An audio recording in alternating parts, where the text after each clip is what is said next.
যে মানুষের এখন ইচ্ছা হয়ে গেছে কি আমি কি হনুরে আমার জন্য আমি ছবি বানাবো, দর্শক দেখলে দেখলো না দেখলো, দিস ইজ নট গুড। ছবি হচ্ছে ভালো আর মন্দ, সিনেমা এখন হচ্ছে না।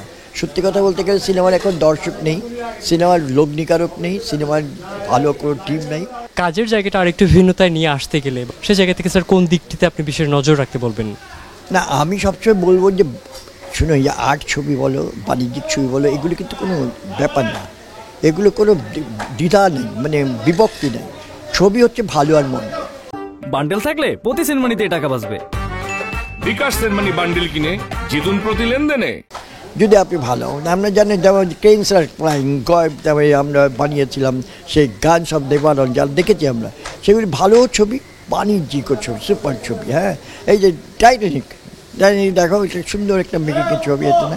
তো আমরা চাই এই ধরনের ছবি বানাক, শুধু আট গন্ধ করে নিজেকে প্রচার করার জন্যে, নিজে একটা বিখ্যাত লোক বলে, ডাইরেক্টর বলে প্রচার করার জন্য।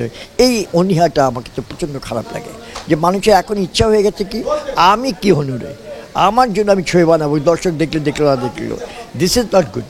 দর্শককে ছবি দিয়ে তোমাকে দর্শক নন্দিত হতে হবে। দর্শক যদি ছবি না দেখে তো ছবি দরকার কি? ছবি তো হচ্ছে বিরাট গণমাধ্যম, না? বৃহৎ দর্শকের একটা সেইটা যদি না হয় তো কেমন করে হবে? আমি চাচ্ছি যারা ভালো বেকার, নতুন নতুন ছিলাস খুব ভালো করে, কিন্তু এরা একটা অন্যরকম একটা দৃষ্টিভঙ্গি নিয়ে করে যে আমাকে আমি প্রচার করবো, আমি একটা ভালো ডাইরেক্টর, আমি কিন্তু বিদেশে গিয়ে পুরস্কার পেয়েছি, আমি বিদেশে অনেক নাম করেছি। এই আমিত্বটা ছেড়ে দিতে হবে।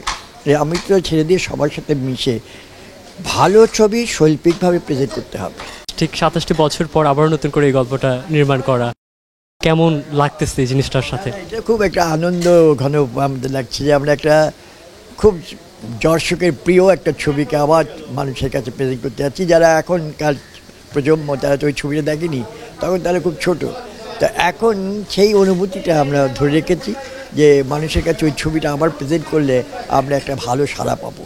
এবং আমাদের আবার ওটাও যেমন নতুন ছেলেমেয়ে নিয়েছিলাম, এটাও নতুন ছেলেমেয়ে, একসব নতুন ছেলেমেয়ে, আরিয়া, রিফা, ওরা খুব ভালো কাজ করছে। এবং আমার কিন্তু খুব উৎসাহ লাগছে যে এই ছবিটার ভালো রিয়্যাক্ট হচ্ছে মানুষের কাছে। মানুষ যারাই শুনছে তারা বলছে আগের মতো সুন্দর হয়, আগের মতো, মানে সবাই একটা উদ্দীপনা নিয়ে, একটা চিন্তা ভাবনা নিয়ে, একটা আগ্রহ নিয়ে, যেটা এখন সিনেমা হলে নাই। এখন সিনেমার দর্শকরা সিনেমা নিয়ে চিন্তাই করে না। তো আমার সবচেয়ে ভালো লাগছে যে এই সিনেমাটা নিয়ে চিন্তা করছে, কারণ আমরা তো ভালোভাবে যে এটাকে প্রেজেন্ট করতে চাচ্ছি, যে মানুষ এটাকে খুব উৎসাহ উদ্দীপনা নিচ্ছে। এবং সবাই আমাদের বলছে যারা আগের মতো ভালো হয়, মানে এই যে একটা মানুষের আগ্রহ সৃষ্টি, এটা আমাদের কাছে অনেক বড় পাওয়া। নতুনদের নিয়ে কাজ করাটা কতটুকু চ্যালেঞ্জিং বলে আপনি মনে করছেন? না, আমরা যে নতুন আমরা টিমটা নিয়েছি এটা খুব ভালো। এটা আমাদের কামরুজ্জামান যে ডাইরেক্টর আছেন, উনিও খুব ভালো কাজ করছে, নায়ক নায়িকা তো সুপার। এবং আমাদের যে টিমটা আছে এরা খুব আগ্রহ নিয়ে, কারণ সিনেমা এখন হচ্ছে না। সত্যি কথা বলতে গেলে সিনেমার এখন দর্শক নেই, সিনেমার লগ্নিকারক নেই, সিনেমার ভালো কোনো টিম নেই। এখন এর মধ্যে এরা করছে কাজ, এবং এই কাজগুলো সবাই পেয়ে শান্তি পাচ্ছে।